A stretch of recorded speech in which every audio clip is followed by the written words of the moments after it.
Ya, salam saudara. Ya, saudara, saya ingin lanjutkan perenungan kita dari Mazmur 88, saudara. Ini katanya nomor cantik ya, saudara ya. 88 katanya nomor cantik. Tapi justru di sini ceritanya ini tentang penderitaan, saudara. Ya, nggak apa-apa. Kita percaya semua nomor itu cantik kok, saudara ya. Bahkan nomor 13 juga cantik ya.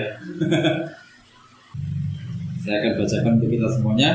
Kalau kita sudah ketemu ya. Doa pada waktu sakit payah. Nyanyian Mazmur Bani Korah untuk pemimpin biduan. Menurut lagu Mahalat Leanot. Nyanyian pengajaran Heman orang Esrahi. Ya Tuhan Allah yang menyelamatkan aku. Siang hari aku berseru-seru. Pada waktu malam aku menghadap Engkau. Biarlah doaku datang ke hadapan-Mu. Sendengarlah telingamu kepada teriakku. Sebab jiwaku kenyang dengan malapetaka, dan hidupku sudah dekat dunia orang mati. Aku telah dianggap termasuk orang-orang yang turun ke liang kubur. Aku seperti orang yang tidak berkekuatan. Aku harus tinggal di antara orang-orang mati, seperti orang-orang yang mati dibunuh, terbaring dalam kubur yang tidak kau ingat lagi. Sebab mereka terputus dari kuasa-Mu. Telah kau taruh aku dalam liang kubur yang paling bawah, dalam kegelapan, dalam tempat yang dalam. Aku tertekan oleh panas murka-Mu, dan segala pecahan ombak-Mu kau tindihkan kepadaku. Selah. Telah kau jauhkan kenalan-kenalanku daripadaku. Telah kau buat aku menjadi kekejian bagi mereka. Aku tertahan dan tidak dapat keluar. Mataku merana karena sengsara. Aku telah berseru kepadamu ya Tuhan sepanjang hari. Telah mengulur tanganku kepadamu. Apakah kau lakukan keajaiban bagi orang-orang mati? Masakan arwah bangkit untuk bersyukur kepadamu? Selah. Dapatkah kasih-Mu diberitakan di dalam kubur, dan kesetiaan-Mu di tempat kebinasaan? Diketahui orangkah keajaiban-Mu dalam kegelapan, dan keadilan-Mu di negeri segala lupa? Tetapi aku ini ya Tuhan, kepadamu aku berteriak minta tolong, dan pada waktu pagi doaku datang kepadamu, ke hadapan-Mu. Mengapa ya Tuhan kau buang aku? Kau sembunyikan wajah-Mu daripadaku. Aku tertindas dan menjadi inceran maut sejak kecil. Aku telah menanggung kengerian daripadamu. Aku putus asa. Kehangatan murka-Mu menimpa aku. Kedahsyatan-Mu membungkamkan aku. Mengelilingi aku seperti air banjir sepanjang hari. Mengepung aku serentak. Telah kau jauhkan daripadaku sahabat dan teman. Kenalan-kenalanku adalah kegelapan. Wih, ini kalau kita baca ya saudara. Coba ini ada nggak ucapan syukurnya saudara dari tadi? Nggak ada ya. Rasanya sedih semua gitu ya. Keluhan semua. Nah, saudara, penulisnya adalah Heman. Kita pernah bahas sebenarnya ada kemungkinan penulisnya ini antara Heman, si orang Lewi dari Bani Korah, atau Heman, si orang berhikmat di zamannya Salomo. Kita pernah bahas kalau dari sudut pandangnya Heman, orang berhikmat di zamannya Salomo. Kita akan coba ya melihat dari sudut pandangnya Heman, seorang Lewi, musisi di bait Allah ya. Jadi saudara, kemungkinan ini salah satu kemungkinannya penulisnya adalah seorang musisi ya saudara ya, di bait Allah. Bayangkan ini yang nulis lagunya, yang ngarang lagunya ini pelayan Tuhan saudara ya. Pelayan Tuhan, orang yang katakanlah dia intim dengan Tuhan ya. Nanti kita lihat bagaimana kita bisa tahu dia intim dengan Tuhan. Kemudian dia melayani Tuhan. Gambarannya orang itu kan, orang kalau melayani Tuhan itu dijauhkan dari segala malapetaka. Ini malah full malapetaka. Kita nanti akan lihat bagaimana dia sebenarnya sejak dari kecil itu sudah mengalami banyak ini saudara, banyak penderitaan. Jadi ini berbeda dengan gambarannya orang banyak bahwa orang kalau melayani Tuhan itu wah dia powerful, dia bebas dari segala macam yang nggak diinginkan dunia. Nah, sementara Heman ini semenjak dari kecil bahkan dia itu mungkin sudah hampir mati bolak-balik dia saudara, gitu loh. Jadi kita akan lihat bagaimana penderitaannya dia saudara, sampai dia dewasa, sampai dia mau mati, kepingin mati rasanya gitu ya. Nah, kita akan lihat lagunya ini judulnya Mahalat Leanot gitu. Leanot ini jadi artinya tuh merendahkan diri. Jadi judul lagunya itu sudah merendahkan diri, ya, atau menekan dirinya sampai dia benar-benar ada di dalam posisi yang rendah sekali. Itu judul lagunya. Jadi semenjak awal judul lagunya sudah kelihatan saudara ini isinya apa ini, ya, merendahkan diri dia. Nah, jadi saudara kalau lihat di Mazmur ini, ya, dari awal sampai akhir tadi kita baca, ada nggak solusinya saudara? Ada nggak solusinya? Tuhan kasih pembebasan atau Tuhan kasih pertolongan gitu, ada nggak? Nggak ada ya. Mazmurnya ini gelap ini, suram sekali. Jadi dari awal sampai akhir tuh cuma penderitaan aja, nggak ada pertolongan sama sekali. Nah, ini pun bisa terjadi di dunia yang nggak sempurna ini. Orang kadang-kadang berpikir apa? Selalu ada jalan, bener nggak? Tapi di sini ada satu waktu, ada satu titik, itu nggak ada solusi sama sekali, saudara. Solusinya itu misteri. Mungkin kita baru tahu nanti suatu saat kalau kita ketemu sama Tuhan, sudah pulang ke sana itu kita baru tahu kenapa kok Tuhan melakukan seperti ini. Saudara, satu catatan lagi bahwa Heman dia mengalami sakit. Nah, sakitnya ini kelihatannya sakit kusta, saudara. Kenapa? Karena dia dikucilkan dari mana-mana. Nah, zaman waktu itu orang yang sakit kusta itu dia terkucil, saudara. Dia diasingkan. Dia dianggap najis.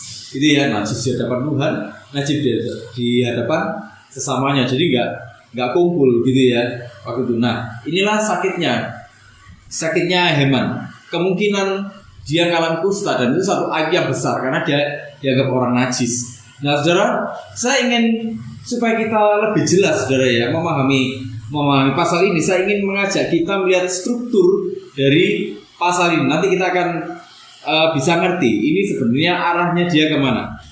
Dimulai dari ini, saudara, ayat 2 dan 3. Ya Tuhan Allah yang menyelamatkan aku, siang hari aku berseru-seru, pada waktu malam aku menghadap Engkau. Biarlah doaku datang ke hadapan-Mu, sendengkanlah telingamu kepada teriakku. Kemudian di ayat 10, mataku merana karena sengsara, aku telah berseru kepadamu ya Tuhan, sepanjang hari telah mengulurkan tanganku kepadamu. Ayat 14 dan 15, tetapi aku ini ya Tuhan, kepadamu aku berteriak minta tolong, dan pada waktu pagi doaku datang ke hadapan-Mu. Mengapa ya Tuhan kau buang aku, kau sembunyikan wajah-Mu daripadaku. Dia punya keintiman dengan Tuhan, ya. Dia punya keintiman dengan Tuhan, sangat intim. Saudara kalau lihat di ayat yang kedua, dibilang gini, ya Tuhan Allah yang menyelamatkan aku, siang hari aku berseru-seru, pada waktu malam aku menghadap Engkau. Siang malam artinya ada waktu yang gak putus-putus, ada waktu yang kontinu. Dia ini terus berhubungan dengan Tuhan. Dia bilang aku, terus dia bilang lagi Engkau, aku, Engkau. Ini menunjukkan satu keintiman yang mendalam antara dia dengan Tuhan. Tapi bukan cuma di situ. Di ayat-ayat yang kita lihat tadi, saudara, sekaligus menunjukkan ada doa-doa yang gak ada jawabannya. Di ayat 3 dibilang, biarlah doaku datang ke hadapan-Mu, itu berulang-ulang. Kenapa dia doa berulang-ulang? Karena gak pernah ada jawaban. Makanya dia doa terus, dia minta terus, doaku datang ke hadapan-Mu, sendengkanlah telingamu kepada teriakku. Ini berulang-ulang. Kenapa? Karena nggak pernah ada jawaban, saudara. Nah ini ya, ini mulai perasaannya ini. Ayat 14b. Pada waktu pagi doaku datang ke hadapan-Mu. Sama berulang lagi, saudara. Mengapa ya Tuhan kau buang aku, kau sembunyikan wajah-Mu daripadaku. Saudara, ini strukturnya. Ada keintiman, tapi di satu sisi dia merasa dia seperti disisihkan. Kok gak dijawab-jawab doaku? Nah, kita pernah kan, saudara, ngalami yang kayak gitu kan. Tapi masalahnya kita dijawab, bener gak? Iya kan? Saudara dijawab kan, berdoa. Sejauh ini, katakanlah dari 10 doa, ada 7, 8 doa, 9 doa mungkin terjawab ya, saudara. Tapi Heman ini nggak dijawab, saudara. Masalahnya dia doa berulang-ulang, dia minta tolong sama Tuhan, padahal dia intim dengan Tuhan, dia melayani Tuhan, tapi nggak ada pertolongan buat dia. Ya, kemudian di ayat 4 sampai 8 dan 16 sampai 18. Sebab jiwaku kenyang dengan malapetaka dan hidupku sudah dekat dunia orang mati. Ini menunjukkan dia ini sebenarnya sudah mau mati. Ya, sudah mau mati. Aku telah dianggap termasuk orang-orang yang turun ke liang kubur. Aku seperti orang yang tidak berkekuatan. Dia sakit, dia sudah disisihkan, dianggap seperti orang mati, atau dia ini sebenarnya sudah ada dalam kondisi yang parah dan mau mati, saudara. Aku harus tinggal di antara orang-orang mati seperti orang-orang yang mati dibunuh, terbaring dalam kubur yang tidak kau ingat lagi, sebab mereka terputus dari kuasamu. Telah kau taruh aku dalam liang kubur yang paling bawah, dalam kegelapan, dalam tempat yang aman. Aku tertekan, aku kewalahan oleh panas murkamu. Saudara, kalau kita pelajari ini ceritanya, sebab jiwaku kenyang dengan malapetaka, hidupku sudah dekat dunia orang mati. Aku telah dianggap termasuk orang yang turun ke liang kubur. Saudara, ini terjadi, ini sifat katanya itu tidak ada jawaban. Nah, tidak ada jawaban. Dia mengeluh sama Tuhan dan seperti itu terus keadaannya. Ya, aku kewalahan Tuhan, aku tertekan. Itu terus-menerus seperti itu, tidak ada perubahan, tidak ada jawaban. Jadi saudara mulai bisa ngerasakan ya apa yang dia rasakan. Di ayat 11 sampai 13, apakah kau lakukan keajaiban bagi orang mati? Dia mulai tanya terus sama Tuhan. Apakah kau lakukan keajaiban bagi orang mati? Ya toh. Di ayat 12, dapatkah kasihmu diberitakan di dalam liang kubur? Diketahui orangkah keajaiban-keajaibanmu dalam kegelapan? Dia tanya. Dia apa namanya? Mungkin dia protes, saudara. Tuhan, kalau aku dalam kondisi seperti ini terus kau nggak menolong aku, terus buat apa? Dia lagi ngomong kayak gitu. Terus buat apa kalau aku mati? Gak ada orang yang menyaksikan, gitu loh. Gak ada yang menyaksikan pertolonganmu ini. Kenapa? Karena memang gak ada pertolongan. Makanya di ayat 16 sampai 18 lagi, aku tertindas dan menjadi incaran maut sejak kecil. Bayangkan, aku tertindas dan menjadi incaran maut sejak kecil. Dia ini sudah menderita semenjak dia masih kecil, saudara. Sudah sering menderita dia. Mungkin dia sakit-sakitan, mungkin dia hampir mati bolak-balik. Tapi bayangkan, dia tetap melayani Tuhan, saudara. Padahal di zaman waktu itu, saudara, kalau orang dia ada dalam posisi seperti itu, dianggap dia orang yang jangan-jangan kamu berdosa ya. Karena kamu berdosa, makanya kamu dikasih sakit penyakit sama Tuhan. Kalau kamu sakit-sakitan atau kamu secara ekonomi itu bangkrut, atau secara ekonomi kamu gak baik, kamu lagi dikutuk sama Tuhan. Nah ini bayangkan, saudara, ini pelayan Tuhan loh. Ngalami dia sakit-sakitan, ngalami dia hampir mati bolak-balik. Sejak kecil dia menderita. Apa kalau nggak dia jadi gunjingan, saudara? Penderitaannya tuh macam-macam dia. Dia secara fisik menderita, secara emosi dia menderita, secara sosial dia dikucilkan, secara rohani dia terasing dari Tuhan. Dia putus asa. Kemudian di ayat 9 dan 19, saudara, telah kau jauhkan kenalan-kenalanku daripadaku, telah kau buat aku menjadi kekejian bagi mereka. Aku tertahan dan tidak dapat keluar. Ayat 19, telah kau jauhkan daripadaku sahabat dan teman, kenalan-kenalanku adalah kegelapan. Nah bayangkan, saudara, dia terasing, dia dikucilkan, dia dianggap terkutuk, dia dianggap najis. Apakah kita ada dalam posisi yang seperti itu? Apakah kita pernah mengalami yang seperti ini, saudara? Jadi ini semuanya diborong sama dia. Menderita secara fisik, iya. Secara emosi, iya. Dia kesepian, saudara. Dia dianggap terkutuk.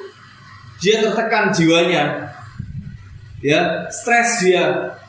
Kemudian secara sosial ini dia dikucilkan. Secara rohani dia merasa Tuhan meninggalkan dia, padahal dia cari Tuhan, padahal dia ini hidup intim dengan Tuhan, dia melayani Tuhan.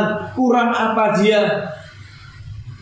Ada di antara kita yang pernah mengalami yang semua diborong gitu, saudara, pakai komplit? Enggak ya rasanya ya. Kita masih punya kesempatan nafas kayaknya. Misalnya kita sakit secara fisik, tapi secara secara sosial mungkin masih ada yang mendukung kita, dia nggak ada sama sekali. Nah itulah saudara, penderitaan. Nah dia mengalami penderitaan yang dialami Heman ini adalah penderitaan yang terjadi karena dia komplit, dan ini terjadi dalam sisi kemanusiaannya, bukan karena imannya. Karena kalau karena imannya itu gini, dia dianiaya karena dia beriman misalnya. Jadi itu penderitaan fisik karena penderitaan karena dia beriman. Tapi penderitaan yang dialami oleh Heman ini adalah penderitaan karena kemanusiaannya yang setiap orang itu bisa ngalami. Dia ngalami sakit, semua orang bisa ngalami sakit. Dia ngalami depresi, semua orang juga bisa ngalami depresi. Dia ngalami putus asa, semua orang juga bisa ngalami putus asa. Jadi ini penderitaan yang sangat manusiawi sebenarnya. Penderitaan yang sangat manusiawi, tapi masalahnya dia ngalami penderitaan yang nggak umum. Nggak umum artinya apa? Ini nggak ada solusinya sama sekali.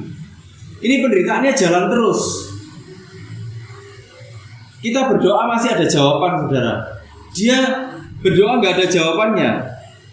Yang menjadi misterinya adalah bagi dia, aku ini intim, tapi ngalami penderitaan seperti ini, gitu loh saudara. Dia nggak tahu apa penyebabnya. Nah, gitu loh. Dia nggak ngerti kenapa kok dia sampai ngalami seperti itu. Belum lagi dia ini menderita sejak kecil. Kenapa? Itu yang jadi misterinya dia. Dan sampai di akhir dari pembacaan ayat kita tadi, nggak ada satupun jawaban. Adanya cuma keluh kesah saja, keyakinan, ya.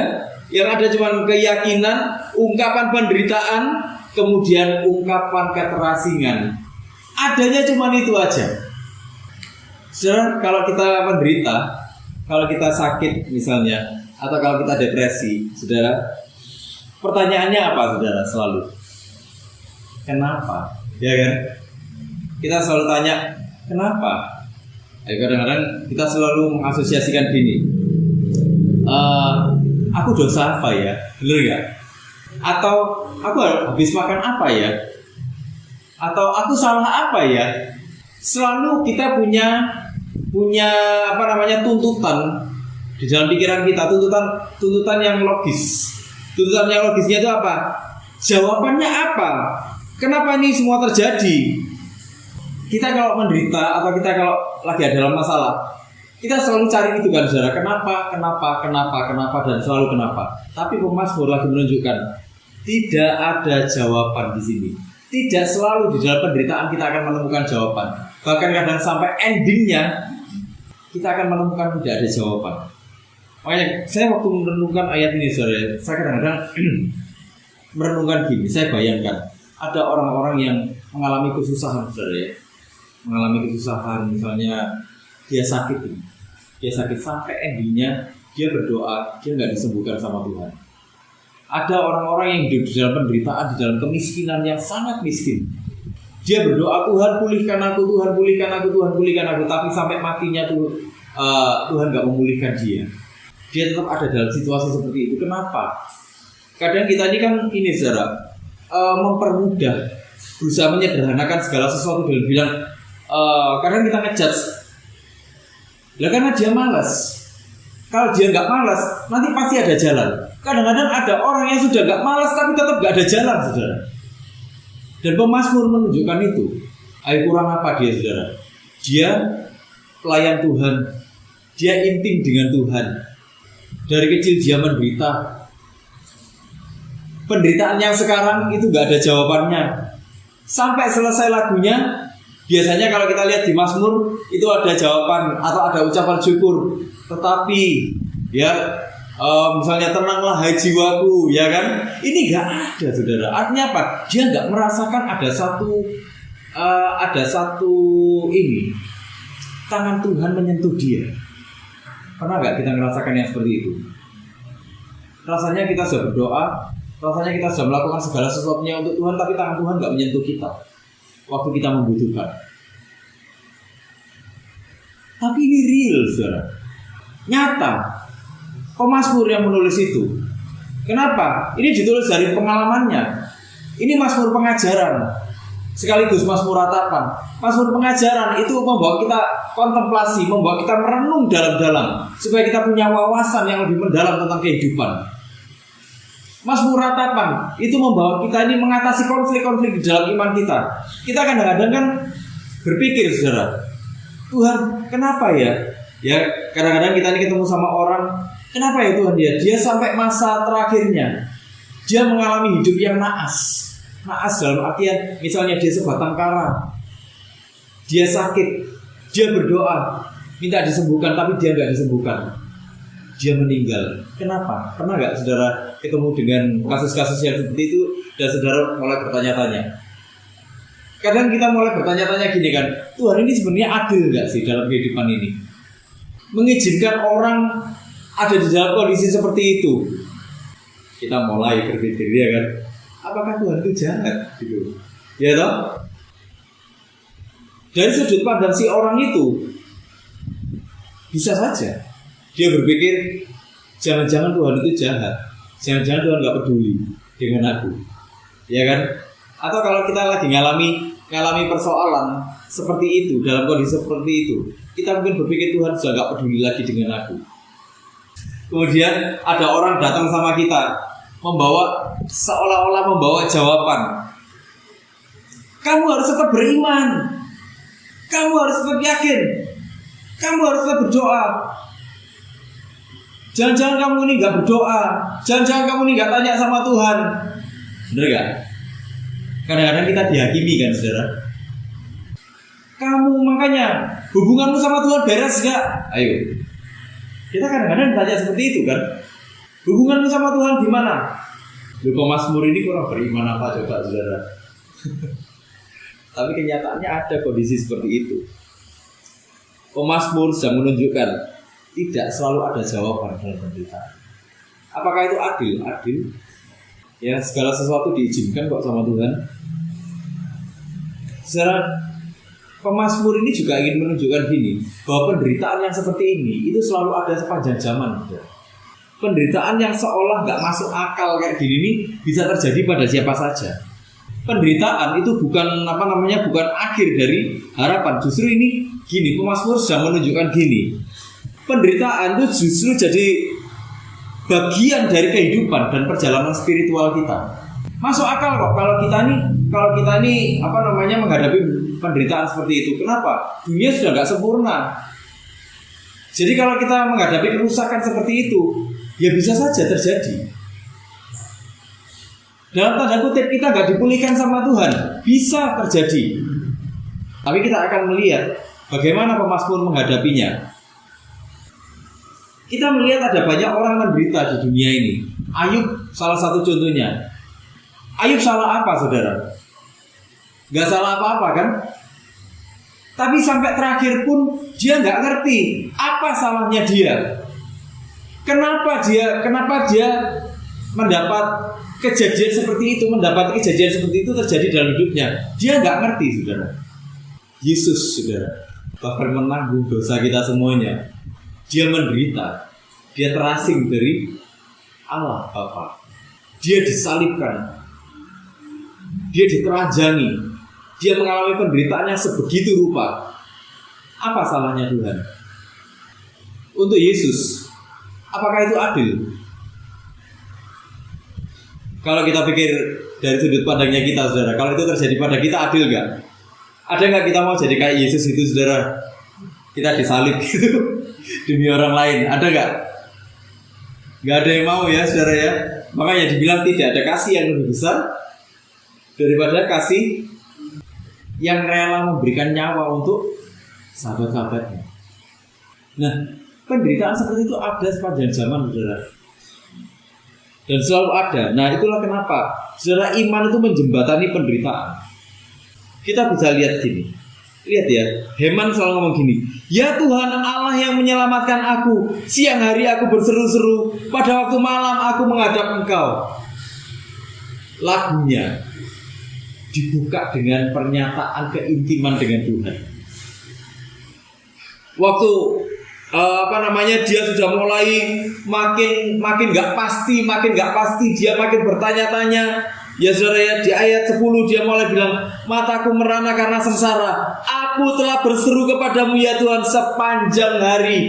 Dia mulai lagi kalimatnya. Kalimat apa? Keintiman. Tapi ada jawaban nggak? Nggak ada ya. Serasa kalau kita hari ini, kita pasti mikir gini, sio-sio doa, ya, sia-sia doa. Jadi ini nggak ada jawabannya, saudara. Kemudian di ayat 14, tetapi aku nih ya Tuhan kepadamu, aku berteriak minta tolong. Wah, gitu. Diulang lagi pernyataan keintimannya dia dengan Tuhan. Saudara, ini imannya kepada Tuhan, tapi ada jawaban nggak? Saudara, makanya ada orang-orang yang bilang, makanya beriman sama Tuhan, iman sama Tuhan, iman sama Tuhan. Nanti kamu ditolong sama Tuhan. Pada kenyataannya ada orang yang beriman tapi nggak ditolong sama Tuhan. Tapi kita bisa melihat, saudara, ada pernyataan keintiman keluar dari Heman. Artinya apa? Sekalipun Tuhan nggak menolong dia nggak meninggalkan Tuhan. Dia tetap kuat bersama dengan Tuhan. Dia tetap ingin intim dengan Tuhan. Nggak akan ada yang bisa menggantikan Tuhan di dalam hidupku. Sekalipun aku menderita sedemikian hebatnya, sekalipun aku ini dikucilkan orang, sekalipun aku menderita sedemikian lamanya, tapi tidak ada yang bisa menggantikan Tuhan di dalam hidupku. Imannya menjembatani antara penderitaannya dengan Tuhan, pemahamannya kepada Tuhan. Saudara, iblis itu memang bisa saja berperan dalam banyak penderitaan dalam hidup kita. Tapi penderitaan itu gak pernah lepas dari kedaulatan Tuhan. Kalau saudara lihat di Matius 26 ayat 39 dibilang gini kan, waktu Tuhan itu bilang gini, Bapa kalau boleh biar cawan ini berlalu daripadaku, namun bukan kehendakku yang jadi, tapi kehendakmu yang jadi. Artinya apa saudara? Semua hal di dunia ini sekalipun itu penderitaan kita, kehendakmu yang jadi. Nah itu loh. Jadi sekalipun katakanlah iblis itu ada melakukan sesuatu, tapi semuanya itu tetap ada di dalam kontrolnya Tuhan. Iman kita menjembatani penderitaan kita dengan Tuhan. Ya, jadi kita bisa melihat bagaimana Heman ini meskipun dia ada di dalam penderitaan yang nggak habis, ya. Dan dia rasanya makin dekat dengan kematian, tapi dia tidak menyalahkan Tuhan. Dia juga tetap intim dengan Tuhan. Saudara, ada banyak teori-teori gitu ya, ada banyak quote-quote yang kelihatannya itu logis gitu ya. Kalau kita lagi ada dalam penderitaan, yang kenyataannya itu gak alkitabian, yang seolah-olah kayaknya kita ini bisa melalui itu semua dengan kekuatan kita sendiri, tapi pada kenyataannya enggak. Saudara, saya penuh keyakinan bahwa Heman itu berpikir gini, kalau enggak bersama dengan Tuhan, kalau dia enggak ada tetap dalam keintiman dengan Tuhan, hancur hidupnya dia. Dia memang ada di dalam keadaan yang hancur, saudara. Tapi kalau tidak ada di dalam keintiman dengan Tuhan, hidupku hancur lebur, gitu loh, babak belur, hancur-hancuran, gak akan tertolong lagi. Lebih baik menderita seperti ini, tapi tetap ada dalam keintiman dengan Tuhan, karena keintiman dengan Tuhan itu selama-lamanya. Penderitaan itu hanya sementara, tapi keintiman dengan Tuhan itu ada selama-lamanya, gitu loh. Dia memilih untuk tidak melepaskan keintiman dengan Tuhan. Dalam penyerahan total kita, saudara, kita akan mampu menunggu dan tunduk kepada Allah dalam setiap rencananya. Kita kadang-kadang nggak ngerti kok saudara. Kita loh kadang-kadang sudah berdoa, sudah semua hal kita jalani, tapi kenapa kok tetap ada masalah yang rasanya tuh susah gitu. Mazmur ini ngajak kita untuk merenungkan hal itu. Mazmur juga ngomong gini, jangan menyerah dengan itu, tapi justru makin intimlah dengan Tuhan. Gak ada jawaban, gak apa-apa, gak semua itu harus ada jawabannya kok. Karena jawabannya itu ada di dalam Tuhan sendiri. Ada maksud Tuhan, sudah itu aja jawabannya. Ada misterinya Tuhan. Jadi pemazmur ini lagi ngajak kita tuh untuk merenungkan hal yang seperti itu, saudara. Karena justru di dalam misterinya Tuhan itu ada kebesarannya Tuhan. Dalam misterinya Tuhan, Dia sedang menunjukkan betapa terbatasnya kita. Saudara, coba lihat, Heman bisa nggak menyembuhkan sakitnya sendiri? Pemazmur bisa lepas dari sakitnya sendiri? Nggak bisa kan? Artinya apa? Dia terbatas nggak, saudara? Pada akhirnya dia selalu kembali kepada keintiman dengan Tuhan. Tuhan, ini misterimu Tuhan, aku nggak ngerti apa-apa Tuhan. Kalau itu sampai terjadi Tuhan, aku yakin Engkau mengizinkan Tuhan. Gak ada kejadian apapun tanpa Engkau tahu dan tanpa Engkau mengendalikan. Jadi kalaupun ada penderitaan di dalam kehidupanku seperti ini dan itu tidak terpecahkan hari ini, Tuhan, aku tetap percaya kepadamu, aku tetap mau intim denganmu Tuhan. Sekalipun ada yang tidak terselesaikan di dalam hidupku, sekalipun semuanya misteri, gak masalah. Saya yakin dia waktu nulis ini dia nangis, saudara. Gimana gak nangis, saudara? Orang menderita itu ada gak sih yang gak sedih, saudara? Semua penderitaan itu kan pasti mendatangkan kesedihan, benar gak? Minimal mendatangkan asam lambung, saudara ya. Sakit mah, benar ya. Tapi inilah Heman, dia lagi menunjukkan tetaplah beriman sama Tuhan, tetaplah percaya sama Tuhan, tetaplah intim dengan Tuhan. Karena dalam keintimanmu, mungkin besok Tuhan jawab, mungkin besoknya lagi Tuhan jawab. Tapi kalaupun Tuhan gak jawab juga gak apa-apa, karena itu semua haknya Tuhan. Tuhan yang ngatur hidupmu. Kalau Tuhan mengatur hidup kita sedemikian rupa, artinya apa? Ada maksud Tuhan. Gitu loh. Ada maksud Tuhan. Kita gak ngerti maksudnya apa, tapi biar Tuhan sendiri yang menyelesaikan maksudnya. Itu maunya Heman. Itulah kenapa dia menulis seperti itu.